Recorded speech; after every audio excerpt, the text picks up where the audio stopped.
Assalamu alaikum student mathematics 4024. Welcome to Maths Guru. Student, in this video we'll be looking at a question on loci. This question has been taken from the book Maths D4. This is question number 13 of exercise 8C. The question is already solved since you know that loci is all about geometrical construction. So I have already solved the question. Figure मैंने बना ली है. इस figure को जल्दी से discuss कर लेते हैं. क्वेश्चन को रीड करते रहते हैं और देखते रहते हैं कि भाई किस तरह ये फिगर जो है वो बनी है. तो आई होप ये वीडियो तुम लोग के लिए हेल्पफुल होगी इंशाल्लाह. So let's just read out the question first और फिर देखते हैं कि हमने जो है वो कैसे क्वेश्चन को इस फिगर में कन्वर्ट किया. तो I am reading out the question. The question says construct triangle P Q R in which P Q is equals to 10 centimetre, Q R is equals to 9 centimetre and R P is equals to 7 centimetre. तो सबसे पहला काम क्या करना है, we have to construct triangle और triangle का नाम है पी क्यू आर. अब all the three sides are given, तीनों साइड्स की लेंथ जो है वो मुझे गिवन है, P Q, Q R and R P. अब जब तीन साइड्स की लेंथ मुझे गिवन होती है ना, तो उसके लिए मैं क्या स्ट्रेटजी यूज़ करता हूँ, I choose the largest length as the base. तो अब मुझे ये देखना है कि भाई इन तीनों में से जो है वो सबसे बड़ी लेंथ कौन सी है. तो 10 centimetre is the largest length. तो पी क्यू को मैं जो है वो बेस लेने वाला हूँ. तो अगर पी क्यू को मैं बेस लेने वाला हूँ तो फिर एक आर बचा. ठीक है, अब R can be on the top और can be on the bottom. तो इस फिगर को जैसे तुम देख रहे हो, तो मैंने पी क्यू जो है वो बेस ले ली है 10 सेंटीमीटर की, और आर जो है वो मैंने बॉटम पे बनाया है क्योंकि यहाँ मेरे पास स्पेस थोड़ा कम था. क्योंकि ऊपर से क्वेश्चन स्टार्ट हो गया था तो मैंने आर को बॉटम पे बना लिया है. अगर तुम्हारे पास ज़्यादा स्पेस है तो तुम आर को टॉप पे भी रख सकते हो, जैसे हम लोग नॉर्मली ट्राइंगल बनाते हैं. तो यहाँ मेरे पास स्पेस कम थी, इस वजह से मैंने आर को जो है वो नीचे ले लिया. तो P Q is the base और P Q is equal to 10 centimetre. तो सबसे पहले तुमने जो है वो पी पॉइंट मार्क किया और स्केल रख के जो है वो 10 सेंटीमीटर दूर जो है वो क्यू पॉइंट मार्क किया. तो पी क्यू तुम्हारी बेस हो गई, तुमने 10 सेंटीमीटर लिख लिया. Now I have to draw the other side जो कि क्यू आर है, that is equal to 9 centimetre. तो मैं क्या करूंगा, I will open my compass equal to 9 centimetre. मैं अपने कंपस को 9 सेंटीमीटर ओपन करूंगा स्केल की मदद से. और उसके बाद since this is Q R, तो मैं क्यू पे अपनी नीडल रखूंगा. और आर चूंकि मुझे इस साइड पे बनाना है, तो क्यू पे मैंने नीडल रख के जो है वो इस तरह एक आर्क जो है वो ड्रॉ कर ली. ठीक है, अब ये सिंगल आर्क ड्रॉ हो गई है. अब मेरे पास जो लास्ट साइड है दैट इज आर पी, जो कि 7 सेंटीमीटर है. तो इसका मतलब है I have to open my compass equals to 7 centimetre. और अब मैं नीडल जो है वो पी पे रखूंगा क्योंकि मुझे आर की लोकेशन तो अभी नहीं पता. तो मैंने पी पे नीडल रखी और मैंने इस तरह जो है वो एक और आर्क बना ली. कि दोनों आर्क्स जहाँ एक दूसरे को कट करेंगी, that will be my point R. और मैं इस पॉइंट को जो है वो क्यू से भी ज्वाइन कर दूंगा, इस पॉइंट को मैं पी से भी ज्वाइन कर दूंगा. तो this is the required triangle P Q are. ये मेरा ट्राइंगल बन गया पी क्यू आर. इसमें पी क्यू जो है वो बेस है, जो कि 10 सेंटीमीटर के बराबर है. क्यू आर जो है वो 9 सेंटीमीटर के बराबर है, जैसे कि तुम्हें यहाँ ये लिखा हुआ नज़र आ रहा है. ये क्यू आर हो गई, that is equal to 9 centimetre. और ये वाली जो साइड है R P, that is equal to 7 centimetre. तो मैंने ये भी जो है वो यहाँ पे लिख लिया. ठीक है, it is always advise to label the figure. हमेशा फिगर को लेबल किया करो क्योंकि ये जोमेट्रिकल कंस्ट्रक्शन है, तो इसमें लेबलिंग होनी चाहिए प्रॉपर. अगर आपने कोई लेंथ, कोई साइड बनाई है according to the given measurement, तो आप वो लाजमी लिख लो. तो क्यू आर जो है वो 9 सेंटीमीटर हो गई, आर पी जो है वो 7 सेंटीमीटर हो गई. और this is the required triangle P Q are. मैंने अपना ट्राइंगल बना लिया है पी क्यू आर. अब आगे मूव करते हैं, देखते हैं क्या क्या हमें बनाना है. तो वो हमसे कह रहा है ऑन द सेम डायग्राम. अब जो आपने ट्राइंगल बनाया है, इसी डायग्राम पे draw the locus of points equidistant from P Q and P R. ठीक है, अब कह रहा है कि भाई लोकस बनाओ. ठीक है, और वो इक्विडिस्टेंट होना चाहिए. तो इक्विडिस्टेंट का वर्ड आ गया. और आगे मुझे दो लाइंस दे रहा है, पी क्यू लाइन दे रहा है और पी आर लाइन दे रहा है. तो जब दो लाइंस और इक्विडिस्टेंट का वर्ड यूज होता है, तो इसका मतलब है कि मुझे एंगल बाइसेक्टर बनाना पड़ता है. ठीक है, तो एंगल बाइसेक्टर के लिए सबसे इंपॉर्टेंट चीज ये है कि you have to choose a vertex. अब यहाँ मुझे कॉमन लेटर देखना पड़ेगा. कॉमन लेटर यहाँ पी है और यहाँ भी पी है. इसका मतलब है कि जो मुझे एंगल बाइसेक्टर बनाना है वो मुझे पी पे बनाना है. ठीक है, तो अब मैं जल्दी से पी पे चला गया. और एंगल बाइसेक्टर जो है ड्रॉ करने के लिए मुझे क्या करना पड़ता है, first I have to open my compass to a suitable radius.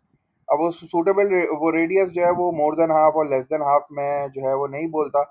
मैं बस ये बोलता हूँ कि तुम्हारी जो मेजरमेंट्स हैं, जो फिगर बनी हुई है, उसी को देख के डिसाइड करो कि what will be your suitable radius. तो मैंने थोड़ा सा कंपास खोल लिया.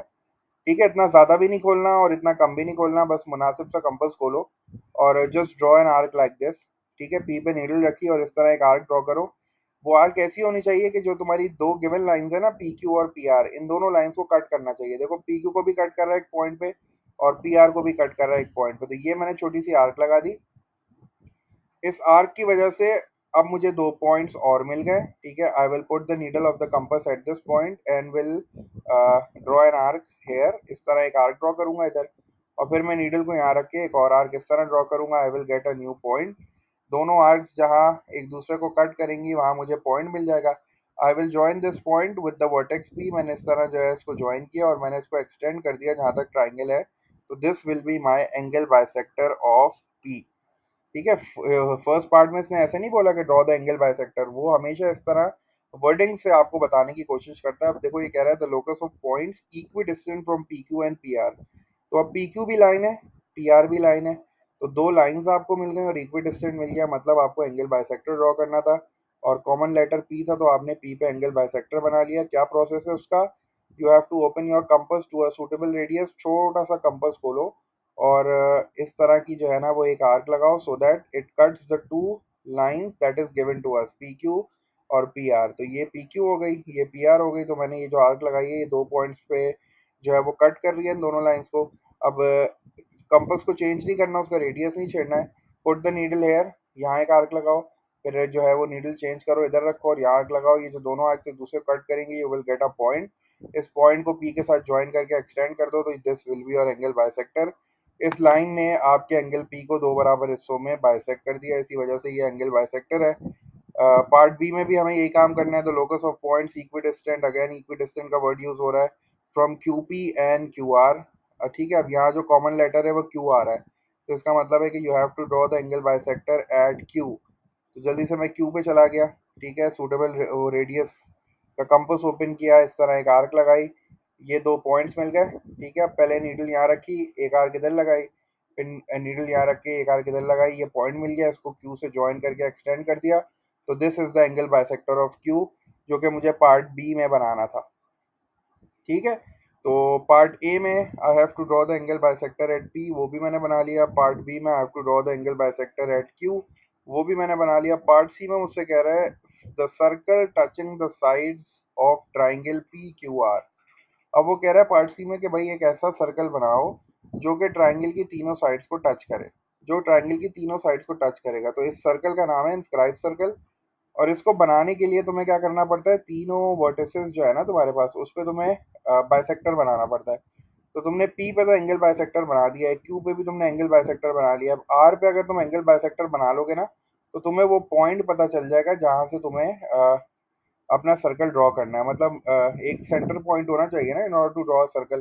तो वो सेंटर पॉइंट आपको कहाँ मिलेगा, जब आप इस आर पे एंगल बाइसेक्टर बनाओगे तो ये जो तीनों बाइसेक्टर्स है ना ये तीनों एक जगह पे कट करेंगे एक दूसरे को। तो ये जो पॉइंट होगा ना that will be my point O. अब चूंकि हो सकता है मुझसे कुछ मेजरमेंट में गलती हो गई हो आगे पीछे, तो इसकी वजह से ये तीनों के तीनों जो है ना वो एक जगह पे कट नहीं कर रहे, ये बिल्कुल जो है ना तीनों एक जगह पे कट करते हैं दूसरे, तो वो पॉइंट ओ होता है। तो you have to put your needle at that point. और रेडियस कितना लेना है, रेडियस जो है ना वो यहाँ तक लेते हैं। इतना रेडियस लेना है कि भाई जब सर्कल बनाऊँ ना तो वो इस साइड को टच करे। तो अपनी नीडल ओ पे रखनी है। ठीक है, जब तुम आर का बाइसेक्टर बनाओगे ना तो ये आर का बाइसेक्टर बिल्कुल यहाँ बीच से पास होगा इधर से। तो अपनी नीडल ओ पे रख के इतना इतना कंपास ओपन करना कि ये जब सर्कल बनाओ तो इस साइड को टच कर रहा हो। ठीक है, इतना रेडियस ले लो समझो। अब इतना रेडियस लेके जब सर्कल बनाओगे ना तो ये एग्जैक्टली जो सर्कल है that will touch all the three sides of the triangle, और इसको हम बोलेंगे इंस्क्राइब सर्कल। ठीक है, जैसे तुम्हें फिगर में नजर आ रहा है। यहाँ चूंकि थोड़ी सी मेजरमेंट आगे पीछे हो गई इसकी वजह से ट्राइंगल बाहर आ गया, वरना नॉर्मली दिस ट्राइंगल टचेस, ये अंदर ही रहता है और ये तीनों साइड को टच करता है। तो चूंकि ये सेंटर पॉइंट भी सही नहीं आ रहा है इस वजह से ये ट्राइंगल जो है थोड़ा सा बाहर आ गया है। अगर आप जो है वो केयरफुल बनाओगे, केयरफुली होके बनाओगे तो you will get an exact circle जो कि तीनों साइड्स को टच करेगा और बाहर नहीं निकलेगा। ठीक है, तो इस सर्कल का नाम है इंस्क्राइब सर्कल। ठीक है, इसके बनाने का तरीका ये है कि you have to draw three angle bisectors. आपके ट्राइंगल के जो तीनों वर्टिसेस हैं तीनों पे आपको एंगल बाइसेक्टर बनाने पड़ेंगे, वो तीनों एंगल बाइसेक्टर एक पॉइंट पे कट करेंगे। ठीक है, तो ये जो पॉइंट होगा ना ये इनसाइड द ट्राइंगल होगा और this point will be the centre point of your circle. यहाँ पे नीडल रखनी है, एंड रेडियस कितना ओपन करना है, इतना रेडियस ओपन करना है कि जब सर्कल बनाओ तो वो एक साइड को टच कर रहा हो इस तरह। और फिर जो है वो आप यहाँ भी चेक कर लेना, इस साइड को भी वो टच कर रहा होगा, डेफिनेटली इस साइड को भी टच कर रहा होगा। फिर जो है वो जल्दी से एक सर्कल बना लो। तो this is your inscribe circle, जो कि हमें पार्ट सी में करना था। पार्ट टू देख लेते हैं जल्दी से क्या कह रहा है। कह रहा है construct the locus of a point which is equi distant from P Q and P R. ये तो हम बना चुके हैं एंगल बाइसेक्टर। पी क्यू और पी आर पे हमने जो है वो पी पे एंगल बाइसेक्टर बना लिया है, इस लाइन की बात कर रहा है। और आगे कह रहा है कि equi distant from P and Q, मतलब ये हमें परपेंडिकुलर बाइसेक्टर भी बनाना पड़ेगा पी और क्यू का।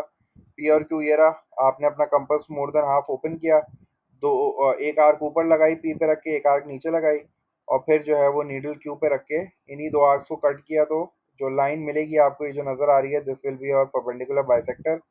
ये परपेंडिकुलर बाइसेक्टर बनाने के बाद वो आपसे कह रहा है कि the point x moves inside the inscribe circle.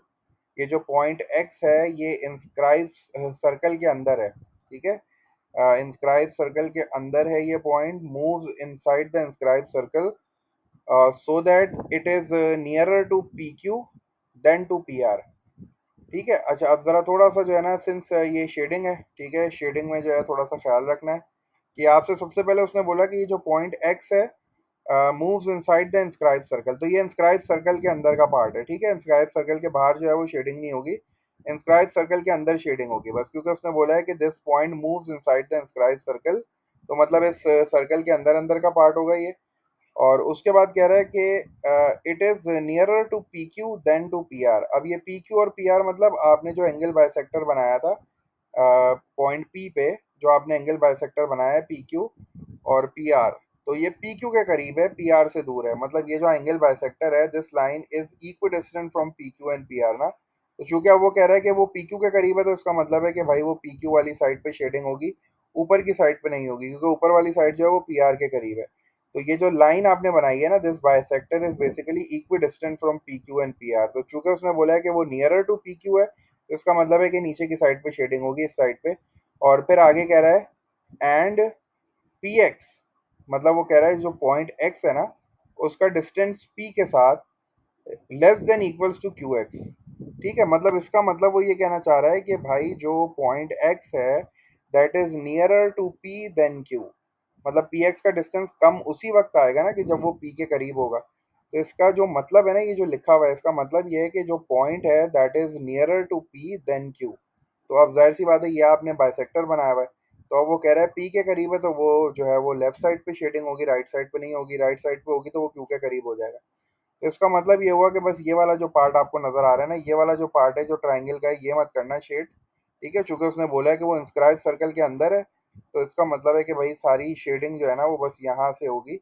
ये सारी की सारी जो है ना वो ये वाला एरिया पूरा शेड हो जाएगा, क्योंकि ये इंस्क्राइब सर्कल के अंदर भी है and this part is nearer to